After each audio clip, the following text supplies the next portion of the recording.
ত্রয়োদশ সংসদ নির্বাচনে চূড়ান্ত প্রস্তুতি কিন্তু এখন চলছে পাবনার সব কয়টি ভোট কেন্দ্রে মালামাল পাঠানোর যে কার্যক্রম সেটি সকাল থেকে শুরু হয়েছে।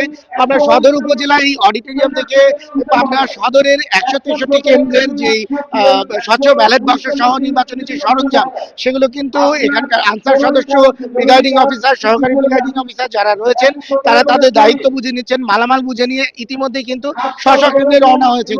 প্রথমে আসলে দুর্গম কেন্দ্রগুলো যেগুলো চরাঞ্চলে রয়েছে সেগুলোর মালামাল বিতরণ করা হচ্ছে এবং এর পরবর্তীতে সারাদিন ব্যাপী আসলে সকল কেন্দ্রের মালামাল কিন্তু এখান থেকে বন্টন করা হবে।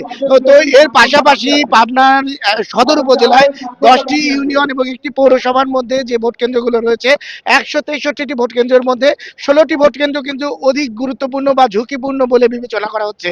সেই ঝুঁকিপূর্ণ কেন্দ্রগুলোতে অতিরিক্ত পুলিশ সদস্য সহ সিসি ক্যামেরা এবং অন্যান্য নিরাপত্তা ব্যবস্থা কিন্তু নেওয়া হয়েছে।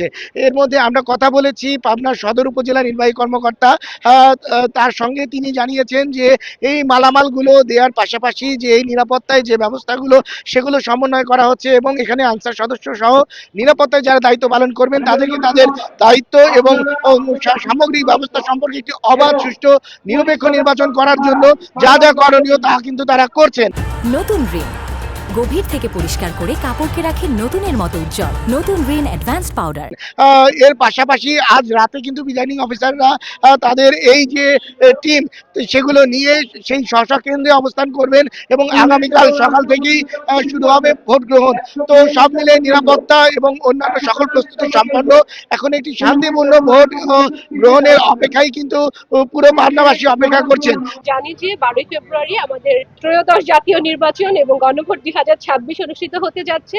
তো এই জন্য আমরা আজকে আমাদের যে 163টি ভোট কেন্দ্র পাবনা সদর যে এই আসনে 163টি কেন্দ্রে মালামাল বিতরণ এখন থেকে আমরা শুরু করছি। আমাদের 163টি কেন্দ্রের মধ্যে আমাদের 163টি জন প্রিজাইডিং অফিসার আছে এবং আমাদের মোট ভোট কক্ষ হচ্ছে 1016টি।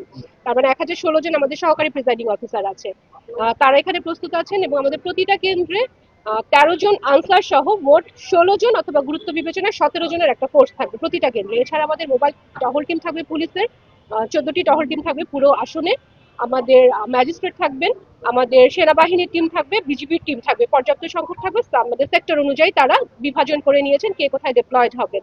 এই হচ্ছে আমাদের সামগ্রিক প্ল্যান। এখন আমরা ইনশাল্লাহ শুরু করব আমাদের বিতরণ কার্যক্রম। আমাদের যে সম্মানিত প্রিজাইডিং অফিসাররা আছেন তারা তাদের টিম নিয়ে রেডি আছেন। আমরা তাদেরকে মালামালগুলো এবং ব্যালট পেপারগুলো বিতরণ করব।